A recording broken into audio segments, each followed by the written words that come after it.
पता था कि दिल। सो हेलो नमस्ते and welcome back dear subscriber. जस्तै कि तपाईहरुले अलरेडी प्रिभ्यू भिडियो हेरिसक्नु भएको छ र आज हामी सिक्नेछौँ यस्तो खाले कलर ग्रेडिङ कसरी गर्ने। त्यसको लागि यो भिडियोलाई अन्तिमसम्म हेर्दिनु होला र कतै पनि स्किप नगर्दिनु होला र यस्तै खाले ट्रेन्डिङ भिडियोहरुको लागि हाम्रो यो च्यानललाई सब्स्क्राइब गरेर अल नोटिफिकेसनमा ट्याप गर्न नबिर्सिनु होला। So hey guys, let's start the video. चलिए शुरू करते हैं। साथीहरु, त्यसको लागि AlightMotion एपलाई ओपन गर्नुहोला र ओपन गरिसकेपछि यहाँ हेर्न सक्नुहुन्छ प्लसको बटन, यसमा ट्याप गर्नुहोला र यहाँबाट 9:16 को रेसियोलाई सिलेक्ट गरेर क्रिएट प्रोजेक्टमा ट्याप गरिदिनु होला र यति गरिसकेपछि यहाँ हेर्न सक्नुहुन्छ प्लसको बटन, यसमा ट्याप गर्नुहोला र मिडियामा जानुहोला र यति गरिसकेपछि यहाँबाट आफ्नो भिडियोलाई सिलेक्ट गर्नुहोला र यति गरिसकेपछि अब चाहिँ आफ्नो भिडियोमा ट्याप गर्नुहोला र यहाँ हेर्न सक्नुहुन्छ इफेक्ट, यसमा ट्याप गर्नुहोला र यति गरिसकेपछि एड इफेक्टमा जानुहोला र सर्च बक्समा जानुहोला र यहाँ चाहिँ हामी लेख्छौँ RGB भनेर र यति लेखिसकेपछि यहाँ हेर्न सक्नुहुन्छ च्यानल रिम्याप RGB, यसमा ट्याप गर्नुहोला र यति गरिसकेपछि स्ट्यान्डर्ड सेटिङमा हामी ट्याप गरिदिन्छौँ र यति गरिसकेपछि यहाँ हेर्न सक्नुहुन्छ तपाईँ सेकेन्डको रो र यहाँबाट हामी वाइलाई सिलेक्ट गर्छौँ र यति गरिसकेपछि फेरि पनि यहाँ हेर्न सक्नुहुन्छ थर्डको रो र थर्डको रोबाट हामी चाहिँ जीलाई सिलेक्ट गर्छौँ र यति गरिसकेपछि च्यानल रिम्याप RGBमा हामी ट्याप गर्छौँ र एड इफेक्टमा जानुहोला र यति गरिसकेपछि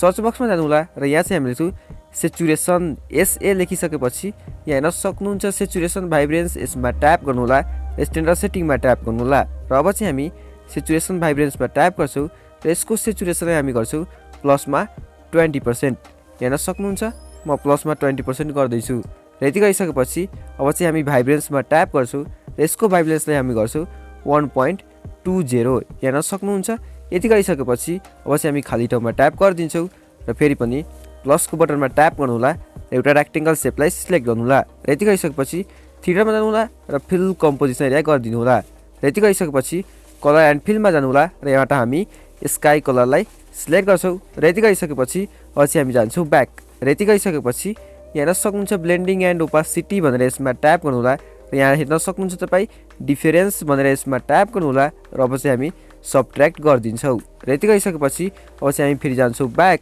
र ब्याक आइसकेपछि फेरि पनि इफेक्टमा जानुहोला र एड इफेक्टमा जानुहोला र यति गरिसकेपछि सर्च बक्समा जानुहोला र यहाँ चाहिँ हामी लेख्छौँ कपी। यति लेखिसकेपछि यहाँ हेर्न सक्नुहुन्छ तपाईँ कपी ब्याकग्राउन्ड, यसमा ट्याप गर्नुहोला र स्ट्यान्डर्ड सेटिङमा ट्याप गर्नुहोला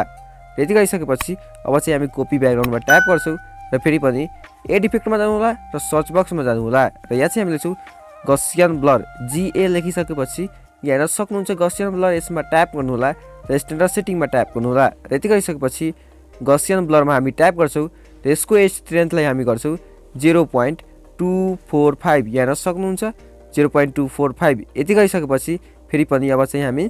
गसियन ब्लरमा ट्याप गर्छौँ र फेरि पनि एड इफेक्टमा जानुहोला र सर्च बक्समा जानुहोला र यहाँ चाहिँ हामी लेख्छौँ एक्सपोजर गामा EX लेखिसकेपछि यहाँ हेर्न सक्नुहुन्छ एक्सपोजर गामा, यसमा ट्याप गर्नुहोला र स्ट्यान्डर्ड सेटिङमा ट्याप गर्नुहोला र यति गरिसकेपछि एक्सपोजर गामामा हामी ट्याप गर्छौँ र यसको एक्सपोजरलाई हामी गर्छौँ -0.50। हेर्न सक्नुहुन्छ यति गरिसकेपछि अब चाहिँ हामी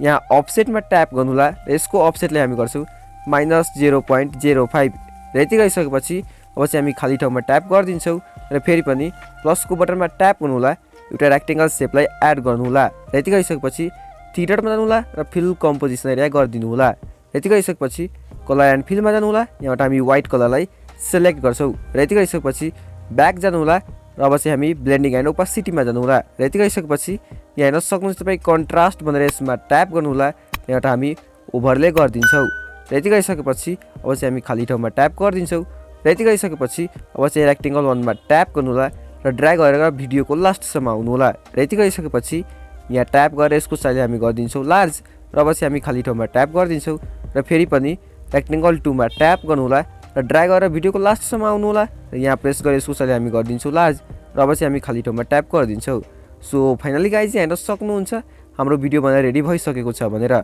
अब चाहिँ हामी यहाँ ट्याप गर्छौँ, यहाँ हेर्न सक्नुहुन्छ एक्सपोर्टको बटन, यहाँ ट्याप गरेर यसलाई गरिदिन्छौँ export. Thank you so much for watching this video र यस्तै भिडियोहरूको लागि हाम्रो यो च्यानललाई सब्सक्राइब गरेर अल नोटिफिकेसनमा ट्याप गर्न नबिर्सिनु होला।